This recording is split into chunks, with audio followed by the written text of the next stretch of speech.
Did the same thing to hopper. Yes, it's a hopper, Hopper, not to be confused with hopper, Harper. Anyways, Yo Coot here, coming back at you with another exciting video. If you've been following along in this video series, I'm basically talking about the efficiencies of trying to get your ground beef or your meat or your pork or whatever as powdery smooth as this is. The first most important tip or trick is make sure you wash everything before you use it, because maybe it's been a while, it's been sitting around, whatever. Warm soapy water. Dawn dish soap does wonders. Warm soapy water, just wash everything, clean it, rinse it, make sure it's all clean, and then dry it off. You kind of get the idea.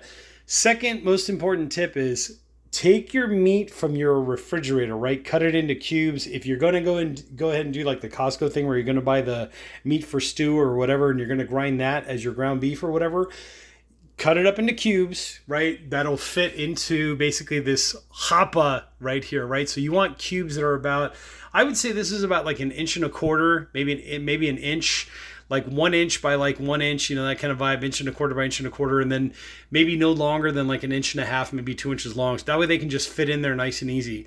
Okay, next tip or trick is throw the cubed meat from the refrigerator, throw it into the freezer for about a half an hour before you start grinding it. And it's also a good idea to throw this piece, right? The hopper, this thing, the auger, the cutting wheel, all that stuff. Throw all that into the freezer about a half an hour before you're ready to grind the meat. What that does is that keeps everything cool, and that cool temperature is what keeps everything flowing through the system more efficiently, more smoothly. You don't get any stickiness, you don't get any gumminess, there's none of that. Cool is your friend.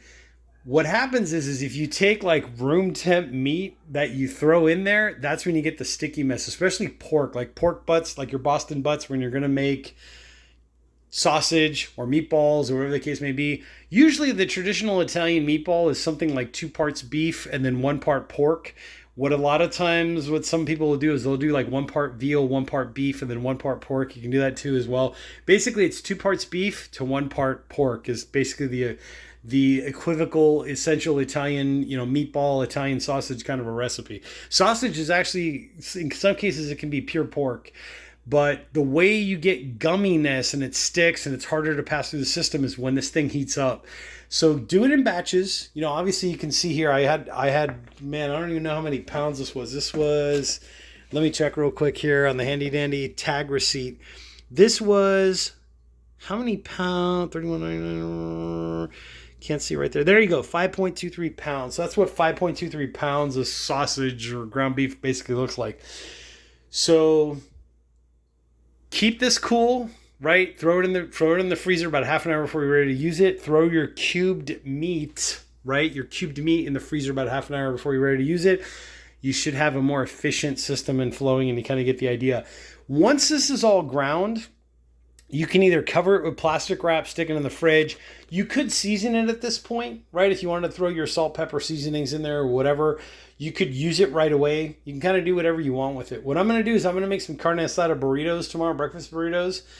And that's basically what I'm going to be doing with this, and then have a ton of leftovers for the rest of the week. You could also refreeze this. Get yourself some good like bags and then like stuff them or whatever, wrap it in saran wrap, whatever you want to do. Stick it in the freezer and it's just ready to go for next time. Now you just got to take it out thawed and you're good to go. But anyways, hope this video out there with these tips and tricks helps someone out there. I'm the old Coot. I will put links to this from Airpro down there below. The reason why I chose this particular one was because of the quality, right? You've got good solid aluminum mixed with some steel in there as well, like the auger. The shaft of the auger is steel. The cutting dies are steel. The cutting wheel is steel. So that's kind of nice. And then the aluminum, right, to keep the cool, right?